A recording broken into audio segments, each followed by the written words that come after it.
But during 2 years in Vietnam, its people and plight became real to me, as real as the U.S. troops I walked with, as real as my own hands, in a way that made continuing the hopeless war intolerable. Knocked out of the field with hepatitis and back in the United States in mid-1967, I began to do everything I could imagine to help free our country from this war. For 2 years I did this as an insider, briefing high officials, advising presidential candidates, and eventually, in early 1969, helping the President's National Security Advisor, Henry Kissinger, discover uncertainties and alternatives. But later that same year I felt called on to go beyond this approach, and so to end my career as a government insider. One of these actions risked my own freedom. In 1969 and 1970, with the help of my friend Anthony Russo, a former RAND associate, I secretly photocopied the entire 47-volume Pentagon Papers, a top-secret study of U.S. decision-making in Vietnam from 1945 to 1968, which were then in my authorized possession. I gave a complete set to the Senate Foreign Relations Committee, hoping for hearings. When no such hearings took place and the war continued, I eventually gave copies to the New York Times, to the Washington Post, and ultimately, in the face of 4 unprecedented federal injunctions, to some 17 other newspapers, all of which defied the government in printing them for the public to read. I wasn't wrong about the personal risks. Shortly thereafter, I was indicted in a federal court, with Russo later joining me in a second superseding indictment. Eventually, I faced 12 federal felony charges, totaling a possible 115 years in prison, with the prospect of several further trials for me beyond that first one. But I was not wrong either to hope that exposing secrets 5 presidents had withheld and the lies they told might have benefits for our democracy that were worthy of the risks. This truth-telling set in motion a train of events, including criminal White House efforts to silence or incapacitate me, that led to dismissal of the charges against me and my co-defendant. Much more important, these particular Oval Office crimes helped topple the president, an act that was crucial to ending the war. This is the story of the greatest change in my life, which began well after my return from Vietnam.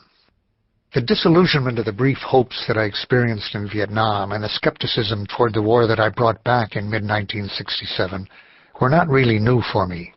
On the contrary, they were a return to the pessimism that I had acquired on a first trip to Vietnam in 1961, and that had been reinforced in my first year in the Pentagon from mid-1964. By 1967, this skeptical mood was widely shared inside the government, perhaps even more than in the public. This was a time when my general desire to see the war ended did not distinguish me from almost any of my colleagues in the government or government-sponsored research, whether or not they had served in Vietnam. An entire generation of Vietnam-era insiders had become just as disillusioned as I was with a war they saw as hopeless and interminable. I was like them in most respects, no different in character or values, no less committed to the Cold War, to anti-communism, to secrecy, and to the presidency. By 1968, if not earlier, they all wanted, as I did, to see us out of this war. Indeed, this poses a question I have worked at understanding ever since. How could it be, under these circumstances, that after the massive disillusionment of the Tet Offensive in early 1968, the war still had 7 years to go? The heart of this memoir tells the story of how it was that, starting from this common insider's position critical of our policy, I eventually came to go beyond efforts to stop the war from within the executive branch, to be willing, instead, to give up clearances and political access, the chance of serving future presidents, my whole career, and to accept the prospect of a life behind bars. It focuses on what, in my experience, made it possible for me to do in 1969 through 1972 what I now wish I, or others, had done in 1964 or 1965. Go to Congress and the press and tell the truth with documents. It's easy to say that the idea of doing this simply didn't occur to me at the time, any more than it did to others. The question remains why it didn't. Like so many, I put personal loyalty to the president and to my career, my access to inside information and influence, however I idealized my purposes, above all else, above loyalty to the Constitution, above obligation to truth, to fellow Americans, and to other human lives. It was the face-to-face example, for which I will always be grateful, of young Americans who were choosing to go to prison rather than to take part in a war they knew and I knew was wrong, that awakened me to these higher loyalties. I hope to pass on such lessons to future officials in similar circumstances, and to all the citizens who should hold them accountable. And another, happier lesson that emerged toward the end of our trial and after it, that telling the truth, revealing wrongly kept secrets, can have a surprisingly strong, unforeseeable power to help end a wrong and save lives. Prologue. Vietnam, 1961. In the fall of 1961, it didn't take very long to discover in Vietnam that we weren't likely to be successful there. It took me less than a week on my first visit. With the right access, talking to the right people, you could get the picture pretty quickly. You didn't have to speak Vietnamese or know Asian history or philosophy or culture to learn that nothing we were trying to do was working or was likely to get better. I read somewhere, you don't have to be an ichthyologist to know when a fish stinks. It helped that I was part of a high-level Pentagon task force, visiting the Military Assistance Advisory Group, MAG, in Vietnam with a go-anywhere, see-anything kind of clearance. The chief of MAG, General Lionel Magar, told his staff members to help us any way they could and to speak frankly. One colonel in particular, whom I talked to, was near the end of his tour and inclined to pass on what he had learned in country to someone who might have the ear of folks in Washington. He opened MAG's files to me and pulled out piles of folders, and I stayed up half the night, several nights in a row, reading plans and reports and analyses of our programs in Vietnam and their prospects. The smell of rot, of failure lay all over them, and my colonel friend made no attempt to pretend otherwise. He told me, and the documents and what I heard from his colleagues supported it, that under President Ngo Dinh Diem, the dictatorial leader we'd essentially chosen for South Vietnam 7 years earlier, the communists would almost surely take power eventually, probably within a year or two. If Diem was deposed in a coup, one had almost succeeded the year before, the communists would probably win even faster. His reasoning was informed and complex. My notes of our discussions are filled with diagrams of vicious circles, a whole network of them. It was persuasive. Most of the MAG officers agreed with him and with many Vietnamese officials that the only thing that would change this prospect in the short run would be American combat forces on a large scale. The Geneva Accords of 1954 permitted only some 350 American military advisors in the country, although by various subterfuges some 700 were present, none in American combat units. But even American divisions, this colonel believed, would only postpone the same outcome. The communists would govern soon after our forces left, whenever that might be. This was not good news to me. I was a dedicated Cold Warrior, in fact a professional one.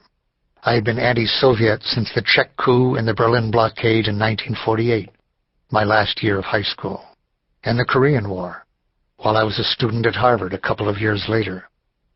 For my military service, I had chosen the Marine Corps and spent 3 years as an infantry officer. After the Marines, I returned to Harvard as a graduate fellow and then went to the RAND Corporation, a non-profit research organization whose entire focus was the military aspects of the Cold War. My own work up to 1961 had been mainly on deterring a surprise nuclear attack from the Soviet Union. I would have liked nothing better than to hear that South Vietnam was a place where Soviet-backed communists were going to be defeated, with our help. But the colonel's arguments persuaded me that this was not that place.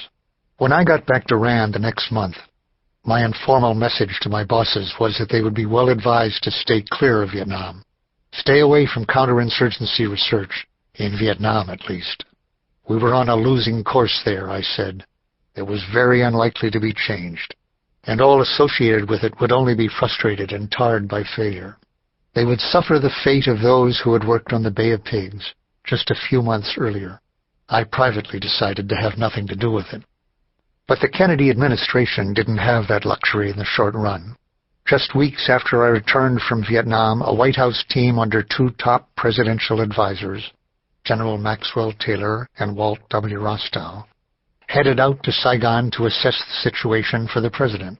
In particular, they were to judge the necessity of sending U.S. ground forces. Soon after their return, a month later, the White House announced an increase in our involvement in Vietnam. In mid-November, President Kennedy launched a steadily growing rise in the number of U.S. military personnel in Vietnam, breaking through the ceiling set by the Geneva Accords in 1954.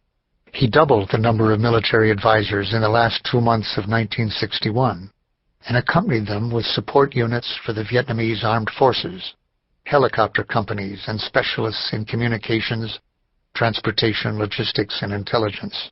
I wasn't really surprised by this. I was glad that, contrary to press speculation over the previous weeks, he sent no U.S. ground combat units. Nevertheless, I thought the increased involvement went in the wrong direction.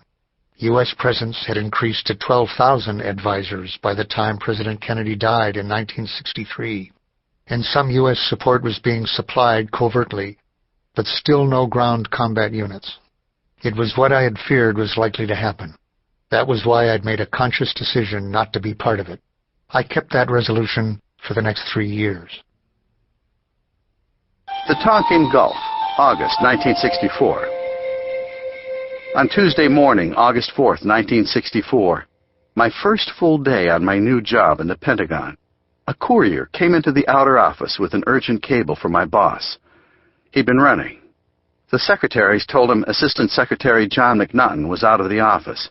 He was down the hall with Secretary of Defense Robert McNamara. They pointed him to me, his new special assistant. The courier handed me the cable and left. It was easy to see as I read it why he had been running. It was from Captain John J. Herrick, the Commodore of a 2-destroyer flotilla in the Tonkin Gulf, off North Vietnam in the South China Sea. He said he was under attack by North Vietnamese patrol boats and had opened fire on them. He was in international waters, over 60 miles off the coast of North Vietnam. One torpedo had been heard by the sonar man on his command ship, the USS Maddox, and another had just passed by the other destroyer, the Turner Joy. As soon as he gave me the cable, the courier returned to the message center of our department in the Pentagon, International Security Affairs, part of the Office of the Secretary of Defense, the civilian part of the Department of Defense. Within 10 minutes, he was back to me with another one in the same series. Am under continuous torpedo attack. A few minutes later, Herrick reported another torpedo had run by him, and 2 more were in the water. His ships were firing at the attackers, and might already have destroyed one of them. They were firing by radar without visual contact. The encounter was taking place in total darkness, on an overcast night, without moon or stars, in the hours close to midnight. This was no ordinary event. It was exactly the second attack on a U.S. Navy vessel since World War II, but the first had been less than 3 days earlier. That was on Sunday, August 2nd, also on Herrick's ship, the USS Maddox, on patrol in the Tonkin Gulf. In broad daylight, in the middle of the afternoon, 28 miles out to sea, 3 North Vietnamese PT boats had attacked and launched torpedoes at the Maddox. All the torpedoes had missed, and there was no damage to the destroyer, except for a single 14.5-millimeter bullet that lodged in one of its stacks. The boats were driven off, all damaged, by fire from the Maddox, and from Navy planes from the carrier Ticonderoga nearby. Since there had been no American casualties or significant damage, President Johnson had decided to take no further action, except to add another destroyer, the Turner Joy, to the mission. The 2 destroyers were directed to continue what was described publicly as a routine patrol in order to assert U.S. rights to navigate freely in international waters. But the President also announced on Monday his orders that, in case of any further attacks, the attacking boats were to be not only repulsed, but destroyed. He had sent a formal protest to Hanoi, warning that any further unprovoked